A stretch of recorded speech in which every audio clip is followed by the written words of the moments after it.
Short rows are a way to add shaping or angles to a piece, and German short rows are one technique for preventing a hole that will form if you just turn to knit in the other direction. This method may sometimes be called the double stitch short row. I added a stitch marker to 2 of the places I already used German short rows. You can see the double stitch at each of those markers. It looks like 2 loops on the needle. I'll be working the double stitch on a knit stitch in this example. You might be using a pattern that was written for German short rows, in which case the pattern will tell you when to make the double stitch, or you might be using this method on a pattern which was written for wrap and turn short rows. If that's the case, the stitch which is meant to be the wrap stitch will be the double stitch. Follow the pattern to when you're told to work the short row or the double stitch. In this case, there's a stitch marker marking the spot. Remove the marker and knit the next stitch.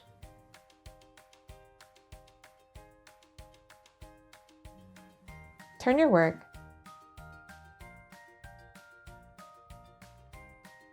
then slip the stitch you just knit over to the right hand needle purlwise.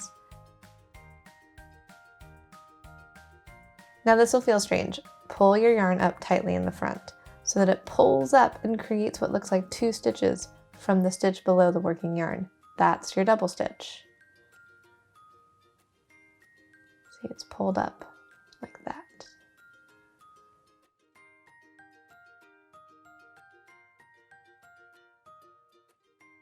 See? If you're meant to knit the first stitch of the new row, with the yarn pulled up over the needle to the back, knit the stitch normally. It should be a bit tight between the double stitch and the first knit stitch. See, and it looks like that on the back side. There.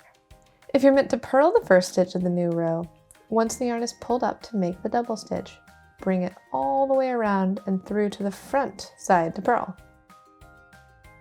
Purl the stitch normally, and again, it should be a bit tight between the double stitch and the purl stitch. And see what it looks like. Working side and back side. So here's a swatch with a few short rows. You can see the double stitch made at each short row. There, there. Right there, that's the new one we just made. Okay, now I'll show you how to knit the short row stitches on the next row. When working back across these stitches later, it will feel a bit like working a knit 2 together decrease, bringing the needle through all strands of the double stitch. It can also feel a little bit tight when you do it, depending on how tight you pulled it up. I'm going to show you one more time what it looks like to work that double stitch. Again, working it like a knit 2 together decrease, making sure to treat each double stitch as one stitch. I'm going to keep working on this swatch. Happy knitting!